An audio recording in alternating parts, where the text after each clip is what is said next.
pense qu'il n'y a pas beaucoup de métiers aujourd'hui ou demain surtout qui n'intégreront pas de digital dans leur mission. Et donc, je pense qu'il faut qu'il y ait une alliance forte, à la fois en interne avec les ressources humaines et avec les métiers, et à la fois en externe avec des partenaires qui sont capables d'être réactifs. Bonjour à tous, je m'appelle Bertrand Ruiz, je suis le CEO de l'entreprise AirSAS, une solution qui aide les ETI et PME à piloter leur transformation digitale. Et je suis super heureux de vous recevoir aujourd'hui pour ce nouvel épisode du podcast CIO Révolution. Ce podcast est né de l'envie de comprendre en profondeur comment fait une entreprise pour se transformer digitalement. Pour cela, nous allons interviewer des DSI d'entreprises de toute taille et les faire parler de leur quotidien, de leurs challenges, de leurs échecs, mais aussi de leur relation au métier pour tenter d'extraire le maximum de bonnes pratiques pour lancer et exécuter une vraie transformation digitale dans son entreprise. La transformation digitale de notre entreprise est un impératif. L'heure est venue pour que la DSI devienne le premier business partner de l'entreprise. Et bonjour à tous, je suis ravi aujourd'hui de vous présenter Anthony Yeh qui est le CDO du groupe ESCP. Bonjour Anthony. Bonjour à tous.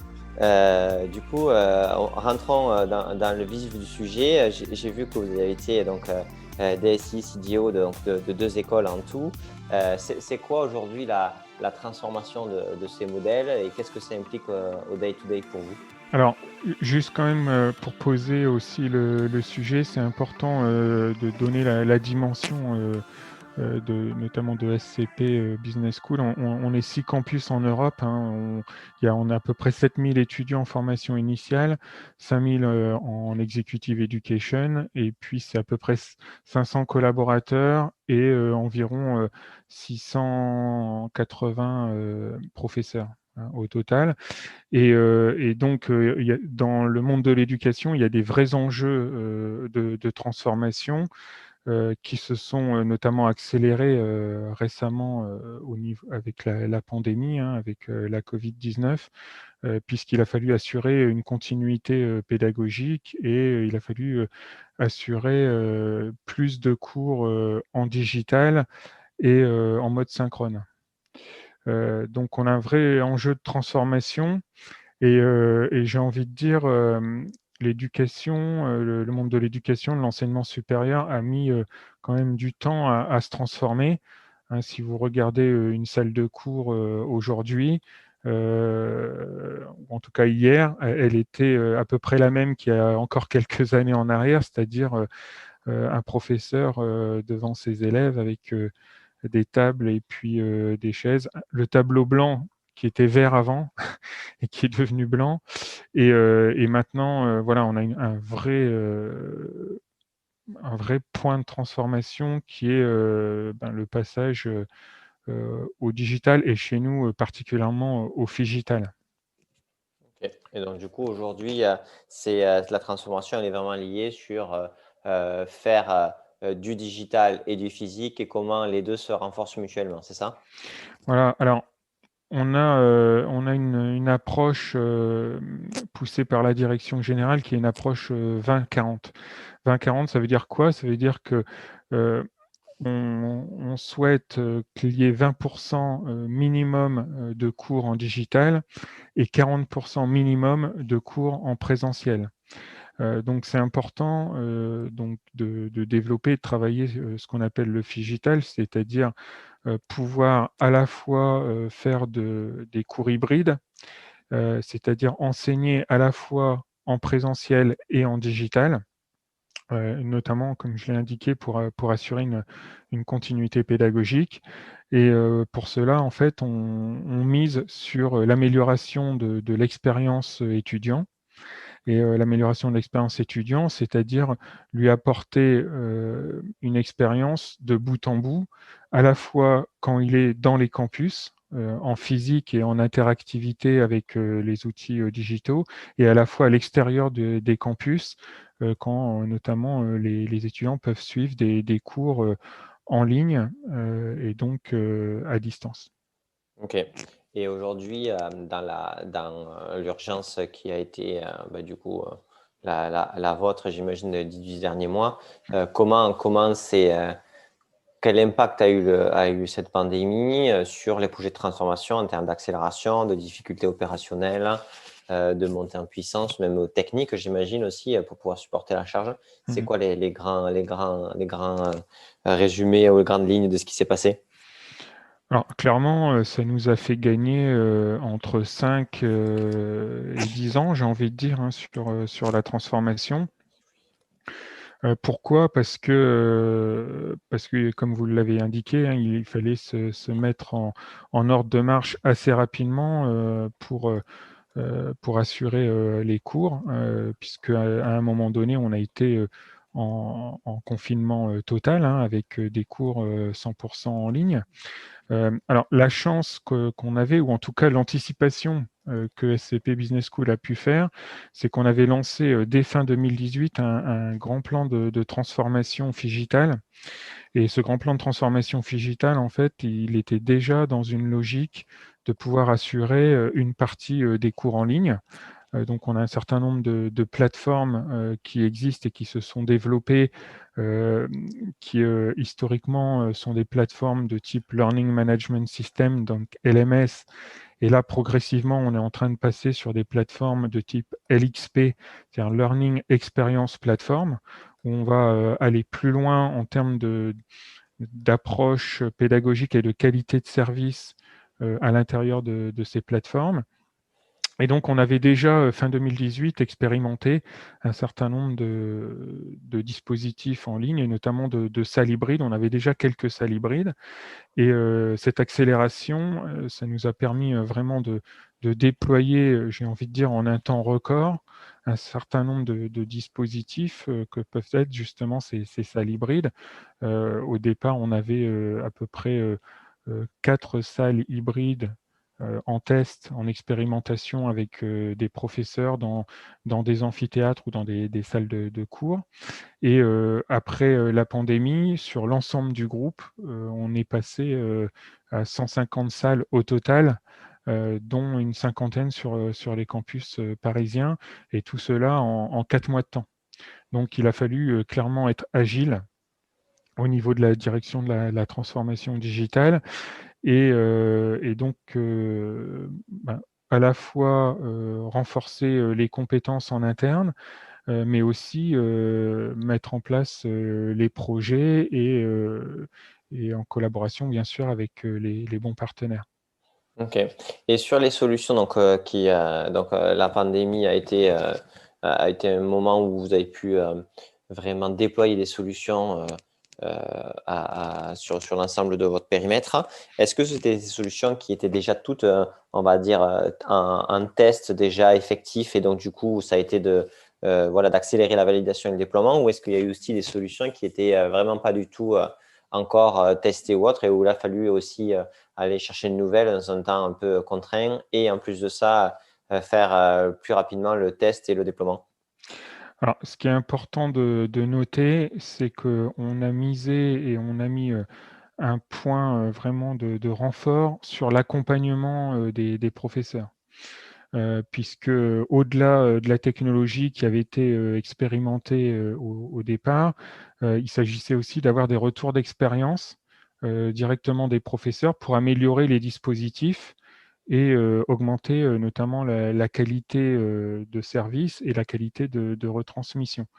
Donc ça, c'était important. On a mis en place un certain nombre de sessions de formation et d'accompagnement de professeurs, des dizaines, hein, de sessions pour les aider à notamment diffuser leurs cours en ligne, ou à notamment réaliser leurs cours en mode synchrone, hein, c'est-à-dire à la fois avec des étudiants qui sont dans l'amphi ou dans la salle de cours, et à la fois en ligne. Et donc ça, c'était vraiment ça qui était important, ce qui nous a permis de s'engager en fait dans une logique un peu d'amélioration continue. Et donc après cette première phase de déploiement, là actuellement, nous sommes dans une deuxième phase où on est en train d'intégrer un certain nombre d'améliorations suite au retour des professeurs par rapport à leur expérience, qu'elle soit bonne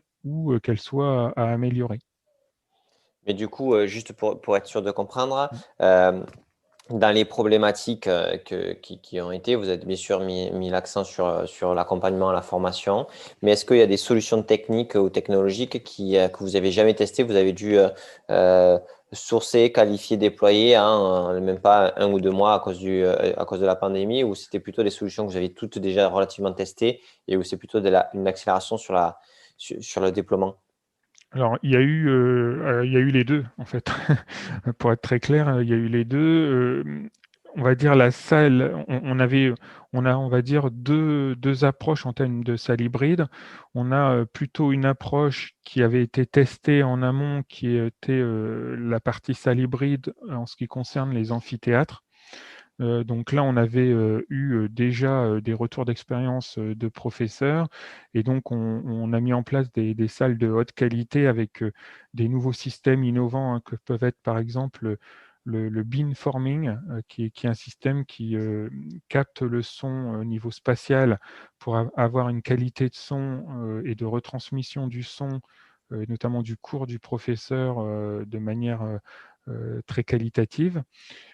Avec notamment aussi un système de tablettes haute qualité, la meilleure du marché, qui va pouvoir transcrire le tableau numérique à travers la retransmission du cours vidéo. Donc ça avait été testé et prouvé, retour d'expérience en amont. Et puis ensuite, comme il a fallu effectivement accélérer l'équipement de salle qui ne l'était pas avant et que ces dispositifs sont quand même globalement longs à mettre en place, on a testé un nouveau dispositif que sont les caméras OWL.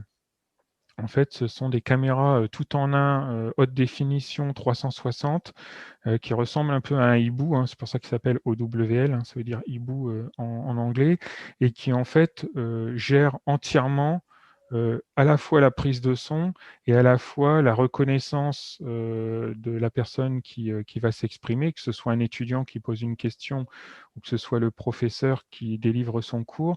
La caméra va s'orienter automatiquement vers comment dire, le bon interlocuteur.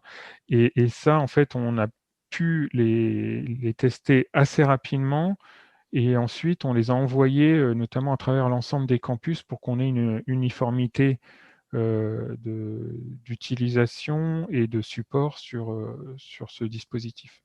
Donc on a vraiment eu les deux cas. Ok. Et au niveau, donc, dans votre, vous êtes CDO, dans votre équipe, il y a un DSI, c'est ça? Alors j'ai mon adjoint qui s'occupe particulièrement du système d'information, mais surtout des sujets transverses, hein, puisque dans une direction de la transformation, on retrouve bien sûr les SI classiques, mais on retrouve aussi toute une partie qui va être orientée encore plus sur la partie business, en tout cas en prise directe avec le business. Donc en termes d'équipe, ça correspond à peu près à 6 équipes plus des fonctions transverses. Donc sur 6 équipes, on va retrouver la partie service desk classique qu'on peut avoir dans une DSI. On va retrouver également la partie AMOA métier, donc qui va regrouper l'ensemble des chefs de projet qui sont en charge des applicatifs cœur de métier et des applicatifs vraiment de type outil collaboratif. On va retrouver l'équipe infrastructure et technologie, donc qui va travailler donc sur toute la partie au-delà de l'architecture de l'infrastructure. Et puis plus spécifiquement sur la partie transformation, on va retrouver une équipe Digital et Learning Innovation, dans lequel on va avoir vraiment la partie innovation digitale, donc comment intégrer des nouveaux dispositifs innovants, et puis la partie digital learning qui est vraiment en lien avec notre cœur de métier et qui peut aussi travailler à la fois sur du B2B et du B2C. Et enfin, on va retrouver les fonctions qui vont être un peu plus transverses, que sont la partie PMO, la partie ITSM, et puis la partie architecture SI et data, hein, qui va être vraiment transverse à l'ensemble de ces équipes Ça fait combien de monde là dans toutes ces équipes en tout? Donc, au total, là, sur la direction de la transformation digitale, c'est 40 collaborateurs qui sont basés en fait sur les campus français, et 10 collaborateurs qui sont en fonctionnel sur les campus européens. Ok. Donc, ça fait une équipe assez importante. En même temps, aujourd'hui, le numérique devient vraiment cœur du modèle de l'ESCP. Tout à fait. Alors, on s'est vraiment transformé puisque on a intégré aussi des métiers qui à l'origine n'étaient pas intégrés dans ce qu'on pourrait appeler le service informatique avant, hein. Il n'y avait pas de direction de la transformation digitale, et il y avait pas de DSI non plus, c'était un service informatique. Et donc, on a intégré toutes les fonctions qui justement ont des évolutions fortes vers le numérique. On pourrait parler par exemple de l'audiovisuel. Il y avait une équipe audiovisuelle qui a rejoint le service desk et qui aujourd'hui a des attributions beaucoup plus numériques que ce qu'elle pouvait avoir avant dans son ancien métier. On a aussi intégré l'équipe Digital et Learning Innovation qui sont vraiment sur les aspects pédagogiques, en tout cas outils pédagogiques, et qui, pareil, historiquement, n'étaient pas intégrés dans ces mêmes directions, ce qui vraiment apporte un avantage de coordination et aussi un avantage de maîtrise et de réponse en termes de solutions 360, parce qu'il y a pas énormément, je crois qu'on doit être une des seules écoles business school à avoir vraiment intégré l'ensemble de ces fonctions dans une direction de la transformation digitale. Donc, c'est important que nous, on se transforme pour accompagner justement la transformation globale de SCP. Pourquoi? Parce que j'ai coutume de dire que ce qui est important dans transformation digitale ou figitale, hein, chez nous, c'est le mot transformation, hein, parce que on reste, la partie numérique reste un moyen quelque part pour transformer, pour aider à la transformation, mais on va beaucoup travailler, et notamment dans l'équipe AMOA métier, on va beaucoup travailler sur les process. Ok. Voilà. Et aujourd'hui, est-ce que vous voyez, donc vous avez une première transformation aussi de votre TSI, de l'équipe IT transformation, excusez-moi. Est-ce que les façons de travailler de vos équipes sont en train d'influencer sur l'ensemble de l'école ou enfin, des autres directions, ou est-ce que c'est encore trop récent? Oui, alors il y a forcément des impacts d'ailleurs qui sont pour moi bidirectionnels. Les impacts, en fait, c'est clairement parfois la mise en place de nouveaux systèmes d'information vont pousser les métiers à se réorganiser pour avoir soit des référents métiers, soit avoir une organisation plus transverse. Donc ça, c'est le premier point. Parfois, évidemment, c'est le SI qui va s'adapter également au métier. Donc c'est dans les deux sens. Cependant, il y a un préalable, bien sûr, à la transformation, c'est l'analyse des processus d'organisation, et notamment de voir quelle est la cible qu'on souhaite atteindre en termes d'optimisation de l'organisation avant de mettre en place les dispositifs SI ou digitaux, hein, puisque souvent, si on a une usine à gaz en termes d'organisation, on va informatiser une usine à gaz. Or, le sujet, c'est vraiment d'abord de travailler, si possible, l'organisation, et dans tous les cas, c'est un préalable à la transformation. Ok. Et aujourd'hui, dans cette évolution, donc la façon dont vous avez créé l'équipe avec la DSI et la transformation qui sont dans la même équipe, mais où il y a plus une personne enfin une équipe qui gère vraiment l'opérationnel du maintien en bon état et avec les bonnes performances, mais aussi l'évolution.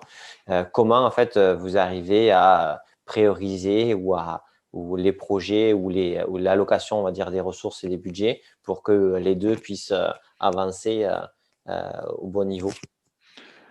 Alors clairement, depuis le début du plan de transformation, hein, on a mis en place un PMO, donc un Project Management Office, avec aussi le recrutement d'une responsable de PMO. Euh, c'est important donc d'avoir, au-delà du portefeuille de projet qui est géré par le PMO, d'avoir ce qu'on appelle la gestion des risques et notamment de pouvoir en permanence anticiper ces risques et prendre les bonnes décisions donc, et avoir le décisionnel nécessaire. Donc ça se traduit comment? Ça se traduit par des comités, des comités, comme moi j'appelle, c'est un comité de direction élargi dans lequel on va intégrer les chefs de projet et on va pouvoir justement gérer le capacity planning, faire les arbitrages nécessaires pour s'assurer que l'ensemble des projets ne donne pas une surcharge et notamment créer la balance entre le run et le build. Et également aussi mettre en œuvre les arbitrages nécessaires lorsqu'il y a un nouveau projet qui arrive ou lorsqu'on doit gérer ce qu'on appelle l'inattendu, hein, c'est-à-dire un événement se passe. C'est ce qui s'est passé notamment avec la pandémie.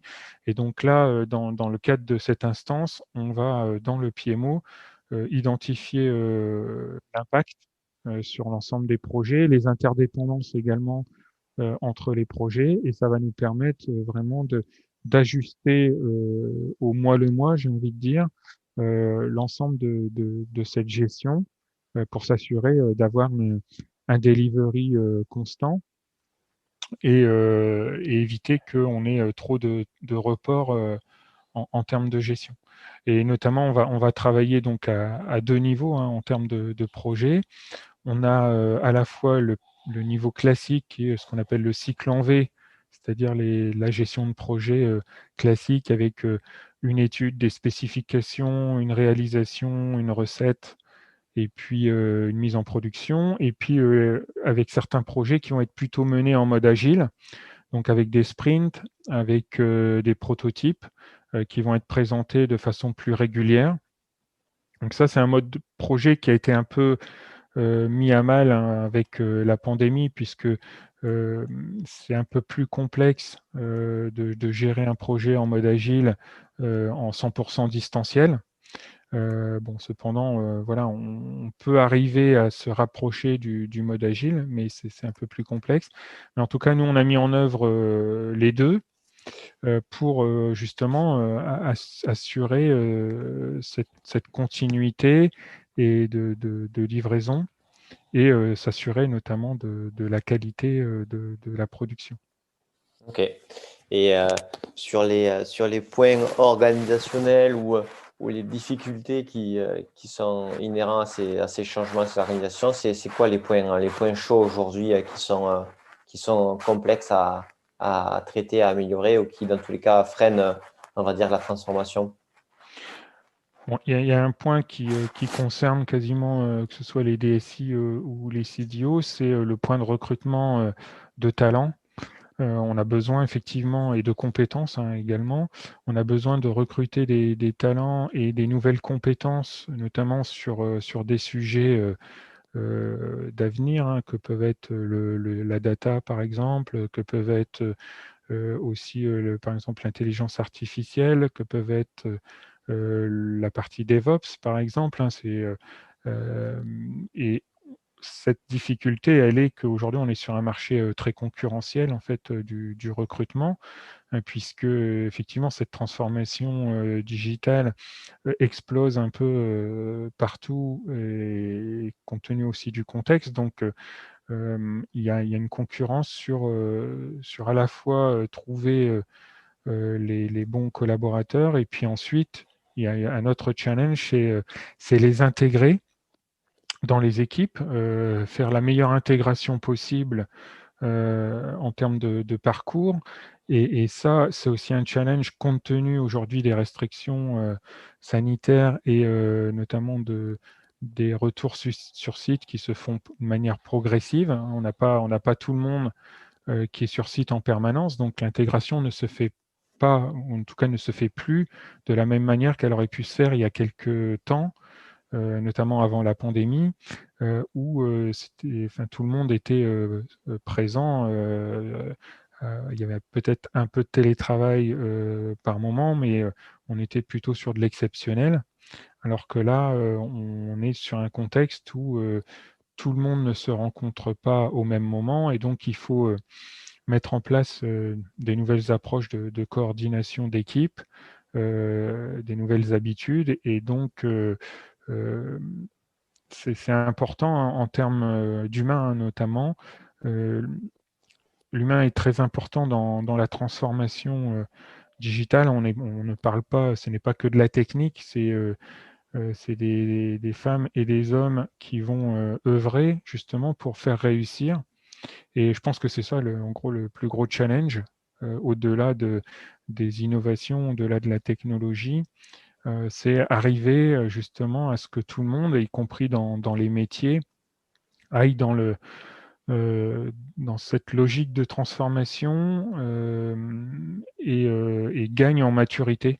Bon, ce qui est important, hein, dans un plan de transformation, quand on s'engage sur un plan de transformation, c'est de garder le cap. Même si on n'est plus sur des anciens schémas directeurs ou qui duraient 5 ans, alors on va être sur des plans qui vont durer 2 à 3 ans, qui vont être donc beaucoup plus agiles, beaucoup plus rapides, hein. On parle vraiment d'accélération digitale. Et donc, ce qui est important en termes d'enjeu, c'est vraiment de garder le cap et garder en ligne de mire les objectifs qu'on s'est fixés. Nous, on s'est fixé 4 grands axes de développement autour de cette transformation, que sont la partie expérience utilisateur. Et donc là, ça rejoint ce que je disais sur l'humain. Il faut vraiment être à l'écoute et aussi développer et créer de la valeur avec ce qu'on va mettre en place. On va avoir en deuxième axe tout ce qui est acculturation digitale, donc gagner en maîtrise des outils, développer des nouvelles compétences au niveau de l'ensemble des collaborateurs de SCP et également dans l'accompagnement des professeurs. Et donc, ça m'amène au troisième axe, qui est vraiment apporter des nouvelles approches d'enseignement avec le digital. Donc, on a différentes approches, que ce soit en mode synchrone ou en mode asynchrone, et que ce soit aussi en termes de scénarisation des cours. Et donc, tout ça avec un objectif vraiment de garantir le succès des étudiants tout au long de leur scolarité.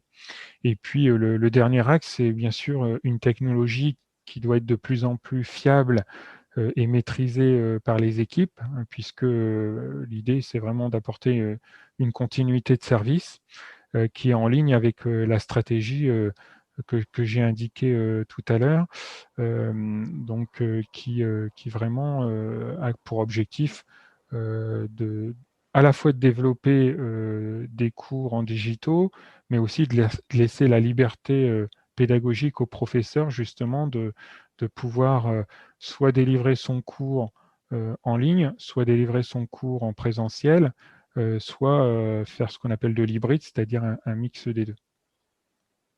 Ok. Est-ce que, aujourd'hui, si vous benchmarkez un petit peu les écoles ou voilà, les centres de formation un peu partout dans le monde, cette accélération de la transformation, elle est donc des outils, la façon d'enseigner change au niveau mondial, et est-ce qu'il y a une course à celui qui se transforme le mieux, ou est-ce qu'encore on est sur plutôt des concurrences nationales et ça ne se voit pas encore comme ça? Non, vous avez raison, le jeu, il se joue au niveau international, hein, ça, c'est clair. L'aspect concurrentiel, bon, nous, on a notre particularité à la fois d'avoir une identité forte européenne, mais d'être tourné vers l'international. Ça, c'est important. On est la seule business school aujourd'hui à avoir ce modèle multicampus européens. Hein, nos 6 campus, et c'est nos campus à nous, hein, en propre. Et on a aussi des partenariats avec d'autres universités au niveau international. Mais on a ce parcours des étudiants qui, aujourd'hui, sont dans les cursus, dans l'obligation de passer une année dans chaque pays européen, donc en fonction de la durée, bien sûr, du cursus. Hein, donc, c'est pas sur tous les pays systématiquement, mais en tout cas dans plusieurs pays. Et ce modèle unique, en fait, on est obligé d'être en concurrence. Hein, on est dans une logique de concurrence au niveau mondial. Et donc, il y a cette accélération, pour répondre à votre question sur l'accélération, qui se voit à peu près partout et qui aujourd'hui a un fort impact à la fois sur la façon d'enseigner et qui a un fort impact aussi sur la façon dont les étudiants perçoivent également l'enseignement, que ce soit à distance ou en présentiel. Hein, on a beaucoup d'étudiants qui ont hâte de revenir beaucoup plus en présentiel parce que aussi ils ont une expérience sur les campus. Au-delà de l'expérience en ligne, ils souhaitent vraiment avoir une expérience complète et notamment avoir beaucoup plus de contacts entre eux sur site. On va être beaucoup plus dans des modèles maintenant, ce qu'on appelle les classes inversées, c'est-à-dire les étudiants vont faire une bonne partie des cours chez eux et puis ensuite ils vont partager l'expérience du cours dans les campus justement avec les professeurs. Donc on est beaucoup plus dans des modes collaboratifs et dans des modes surtout expérientiels. Hein. Donc c'est pour ça que nous, on a beaucoup misé sur un plan de transformation expérientiel. Je crois qu'on doit être dans les premiers, notamment pour ne pas, même carrément, je pense qu'on est les premiers à utiliser le terme figital dans le monde de l'éducation. Figital, en fait, c'est un terme qui était beaucoup utilisé dans le retail avant, hein, qui explique notamment ce lien sans couture entre le physique et le digital, entre les magasins et puis ce qu'on peut retrouver dans le e-commerce en ligne. Ben nous, en fait, c'est un peu, on peut faire le parallèle hein, en termes d'innovation sur le figital. On veut créer une expérience sans couture entre ce qui se passe physiquement dans les campus en termes de cours, en termes de vie étudiante, et ce qui va se passer en ligne ou à distance. Donc on va gommer hein, vraiment cette limite où avant on avait vraiment tout ce qui était en ligne d'un côté, tout ce qui était en présentiel. Là, on va se retrouver vraiment plus sur des dispositifs qui vont être hybrides.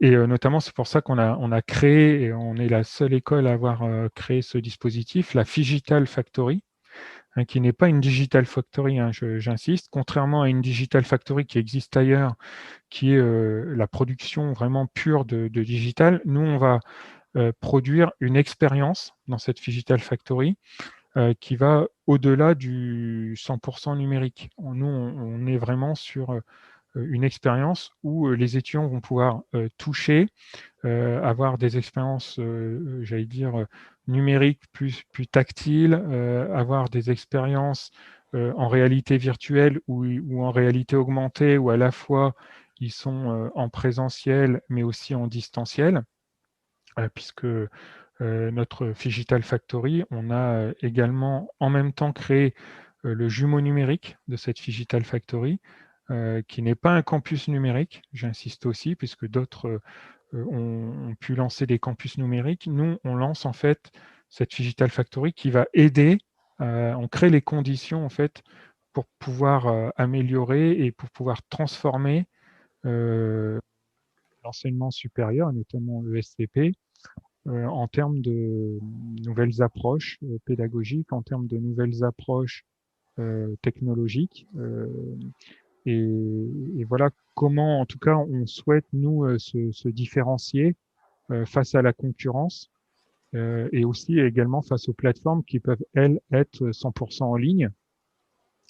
Nous, on a cette force d'être à la fois, d'avoir les deux, à la fois le physique et le digital. Ok. Et donc, concurrence internationale, qui pousse à avoir le meilleur outil ou le meilleur positionnement, en tous les cas marketing, et ensuite qui donne des orientations techniques, j'imagine, fortes. Quand vous faites ces choix-là en comité de direction sur le positionnement, etc., comment vous faites un peu l'aller-retour entre une volonté d'aller dans une direction et ce que techniquement il est possible de faire et à un coût maîtrisé? Comment vous gérez ce côté un peu forcément dialogue aller-retour? Alors, pour justement faire en sorte que ce soit bien pris en compte, hein, et là on est plutôt sur la logique de conduite de changement et notamment de faire adhérer, on est plutôt dans une logique de co-construction, c'est-à-dire on va co-construire dès le début de l'idée les dispositifs avec le métier, ce qui fait qu'à un moment donné, soit en comité de direction, en COMEX, on va être plutôt dans des logiques décisionnelles, puisque le sujet il aura été co-construit et il aura été bien sûr traité en amont. Donc ensuite, bien sûr, on se donne le temps de pouvoir prototyper, de pouvoir réfléchir et, comme vous le disiez, que ce soit benchmarké ou en tout cas d'analyser la faisabilité, bien sûr, de tout ça. Donc ça, on a mis en place des process, hein, et notamment on a un process d'intégration de nouveaux projets dans le PMO, donc qui passe par une série d'étapes qui vont permettre de s'assurer que tout est bien pris en compte. Notamment, je parlais tout à l'heure de la gestion des risques.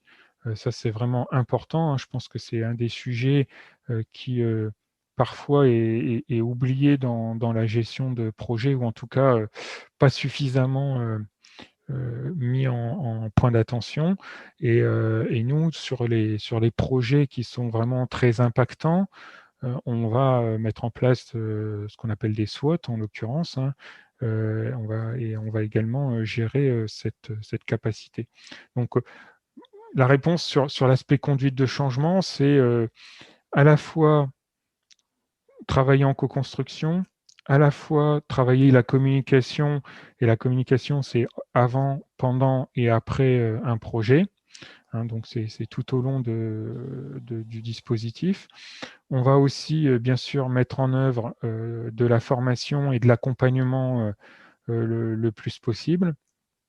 Et puis, bien sûr, on va travailler le plus possible en transverse et avec méthodologie.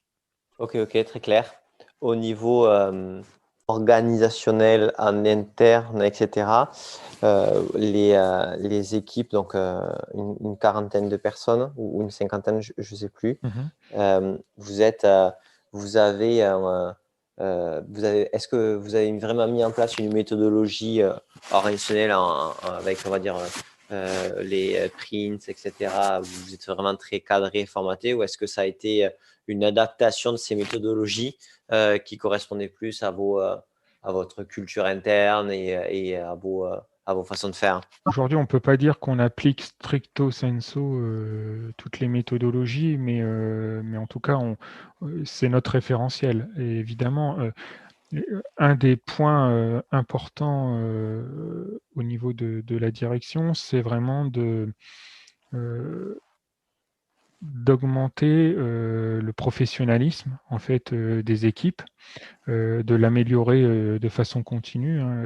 J'ai coutume de dire, c'est quoi un bon professionnel? C'est quelqu'un qui cherche à s'améliorer en permanence, et pour pouvoir s'améliorer, il faut aussi les bonnes pratiques et les points de référence. Donc c'est pour ça que très tôt dans la mise en place de l'organisation, on a fait former quasiment l'ensemble des collaborateurs, en tout cas ceux qui étaient présents dans la première phase, sur les bonnes pratiques ITIL, et on a été jusqu'à la certification ITIL V4 pour ne serait-ce qu'avoir les bases et surtout avoir un langage commun entre les équipes, que ce soit les équipes IT, les équipes digitales.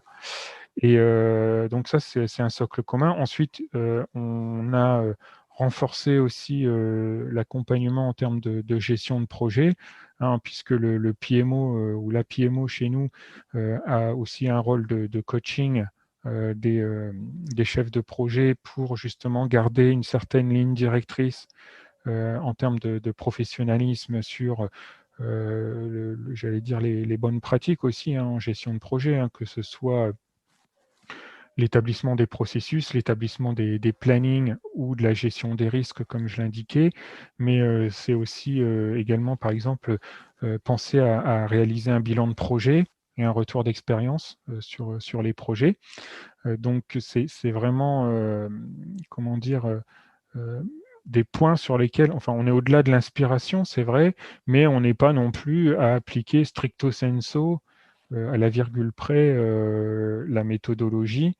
On peut aussi adapter quand c'est nécessaire et en fonction du contexte. Très clair. Au niveau de la façon dont vous gérez le choix de des solutions, de la façon dont vous voyez votre architecture euh, SI, est-ce que vous avez une majorité de SaaS que vous gérez avec des intégrations en API? Est-ce que vous redéveloppez des solutions internes pour ce que c'est cœur de métier? Quelle est votre vision là-dessus? Alors, l'approche globale, elle est plutôt à utiliser au maximum des outils les plus standards possibles, même si nous, on va avoir quand même des outils, c'est-à-dire que quand on parle de notre ERP scolarité, c'est quand même, on n'est pas dans une gestion commerciale, hein, on est dans une logique où on a un ERP qui va répondre, qui existe sur le marché, hein, d'ailleurs, qui est dans plusieurs grandes écoles, mais qui va répondre aussi à des problématiques de process particuliers. Donc, on va avoir une partie de développement, notamment sur tout ce qui est digital workplace, online, où on va faire du développement, mais c'est pas, on n'a pas de développeur en interne, hein, on a un DevOps, mais par contre, on va travailler avec un partenaire qui, lui, va nous faire des développements qui vont respecter le framework initial. Donc l'approche, elle est plutôt à l'intégration d'outils plutôt qu'au développement des outils. Ça, c'est le premier point. Ensuite, sur la partie plutôt cloud ou on-premise, en fait, ça va dépendre de différents critères. Euh, Parfois, on peut avoir des critères assez forts, par exemple de haute disponibilité, et notamment parce que on est sur un niveau international et donc sur des accès qui peuvent être sur des fuseaux horaires différents. Donc, sur de la haute disponibilité, on va plutôt aller vers du cloud et principalement que ce soit du mode SaaS ou du mode hébergé à haute disponibilité. Et puis, on va avoir aussi certains sujets sur lesquels on va être plutôt cœur de métier, où on va vouloir garder aussi la maîtrise en interne, notamment des évolutions des outils selon un rythme qui va suivre notamment un rythme académique. Et donc, dans ce cadre-là, on va plutôt choisir de les mettre sur nos infrastructures et on s'y est préparé hein, dans le cadre de notre plan de transformation, puisqu'on on a mis en place là une infrastructure européenne qui est hyper convergée. Ok. Et sur la sélection des solutions, aujourd'hui, quand c'est des solutions SaaS, est-ce que c'est quoi le process ou la culture que vous avez par rapport au test de ces solutions, aux démos avec les métiers, vous? Est-ce que vous faites d'abord une shortlist et c'est les métiers qui le voient après? Est-ce que toutes les solutions sont vues avec eux? Est-ce que c'est eux qui vous les poussent? Alors, la shortlist, en tout cas, on, on fait une présélection des outils SaaS qui vont être en conformité avec notre référentiel technologique, hein. Dans notre plan de transformation, on a aussi un schéma directeur d'urbanisation du système d'information. Et pour pouvoir urbaniser et donc simplifier le système d'information, il est nécessaire qu'on puisse avoir un référentiel technologique sur lequel on puisse se référer, et y compris d'ailleurs sur les solutions cloud. Donc on va présélectionner à la fois ce qui va être en rapport et en conformité avec ce référentiel, et aussi en conformité avec notre charte, de manière plus globale, on pourrait dire notre charte informatique. Et ensuite, d'un point de vue fonctionnel, bien sûr, on va voir plusieurs solutions avec le métier. Ça, c'est extrêmement important puisque, in fine, c'est quand même le métier qui va être prépondérant dans le choix de la solution finale à partir du moment où on a évacué les problématiques techniques. Ok. Ouais. Ok, ok, très clair. Et aujourd'hui, les métiers par rapport aux SaaS et aux fournisseurs, ils sont plutôt, ils vous poussent plutôt des solutions qu'ils ont vues parce qu'ils font leur propre veille et ils voient ce qui se passe et ils aimeraient faire des choses différentes, ou est-ce que c'est plutôt vous qui avez une vision globale de tout ce qui sort et de tout ce que les concurrents font ou autre, et où vous leur présentez les solutions? On a les deux, hein. On a les Les deux deux. approches, pour être très clair. Quand souvent, nous, on va aller chercher des solutions qui vont être plus soit pérennes ou en tout cas plus innovantes dans le temps, et puis les utilisateurs vont plutôt nous apporter des solutions par rapport à des retours d'expérience qu'ils vont avoir d'autres collègues ou d'autres institutions. Donc c'est important d'avoir les deux pour justement pouvoir les confronter et puis donc choisir la solution qui va être la plus adaptée. Ok, donc aujourd'hui, il y a différents niveaux de maturité là-dessus et vous gérez en fonction de si les métiers sont pushy ou s'ils ils sont pas encore une vision globale, et vous avancez comme ça. Voilà, tout à fait. Bon, un point important et qui est toujours complexe à mettre en œuvre, hein, donc, que ce soit dans une DSI, dans une direction de la transformation, c'est la communication. On n'est pas, faut être clair, on n'est pas des spécialistes en communication. On essaie de s'améliorer sur ces aspects-là. Mais on voit que beaucoup de choses passent par la communication, et notamment en termes de compréhension, en termes de veille technologique ou de veille d'outils. Et donc, effectivement, on s'astreint, j'ai envie de dire, à faire de la veille technologique, et on devrait aussi s'astreindre plus à communiquer vers les métiers sur cette veille. Et on est souvent rattrapé par le quotidien, par le run, par aussi les projets en cours, et comme je disais aussi, par la gestion des imprévus et de l'inattendu. Donc, mais c'est vrai que je pense qu'un des points importants, c'est la communication, et plus on va apporter de services, soit à travers un catalogue de services, soit à travers on va dire un accompagnement, moins on va avoir des utilisateurs qui vont être dans l'attente, et donc qui vont essayer de faire ce qu'on appelle du shadow IT, et notamment soit d'arriver avec leurs propres solutions, soit d'utiliser des solutions, on va dire, enfin en tout cas en dehors du système d'information.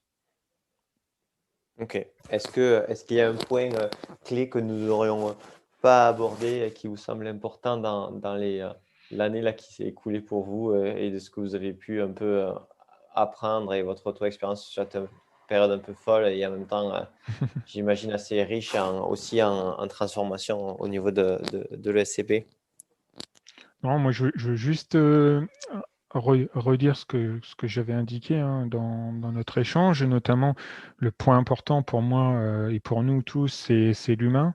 Donc c'est comment faire en sorte de créer cette dynamique de transformation, et qu'elle se diffuse un peu partout. C'est comme le développement durable. Moi, je fais le parallèle avec le développement durable. Le développement durable, c'est un point qui aujourd'hui doit être aussi intégré de manière un peu plus systémique au niveau des différents métiers.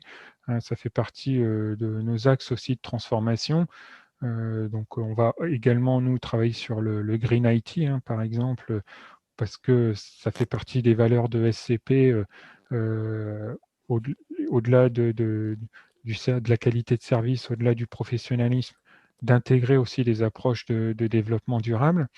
Et donc, en termes de transformation digitale, c'est la même chose. C'est quelque chose qui va devenir une partie importante de chaque métier. Je pense qu'il n'y a pas beaucoup de métiers aujourd'hui ou demain surtout qui n'intégreront pas de digital dans leur mission. Et donc, je pense qu'il faut qu'il y ait une alliance forte à la fois en interne avec les ressources humaines et avec les métiers et à la fois en externe avec des partenaires qui sont capables d'être réactifs, qui sont capables d'être agiles également, hein, puisqu'on nous demande souvent, nous, d'être agiles, mais on a besoin aussi que nos partenaires soient agiles. Et ça, je pense que c'est une des clés du succès, que de mettre toujours l'humain en priorité dans le cadre de ces transformations versus la technologie. Ok, très cool. Ben, merci Voilà. pour votre temps, Anthony. C'était très riche et très intéressant aussi de voir un peu ben, l'accélération d'un modèle, vous l'avez dit, hein, qui a accéléré, qui a pris au moins 5-10 ans d'avance par rapport à une évolution qui était somme toute déjà lancée, mais qui n'avait pas cette rapidité. Tout à fait, tout à fait. Bon, mais j'espère que vous avez apprécié ce podcast. Pour moi, c'était super intéressant. Merci encore à monsieur d'avoir bien voulu partager ce témoignage avec nous. Si vous connaissez d'autres DSI prêts à échanger, partager sur la réalité de la transformation dans son entreprise, on est preneur. Et comme toujours, n'hésitez pas à partager le podcast. Allez, ciao!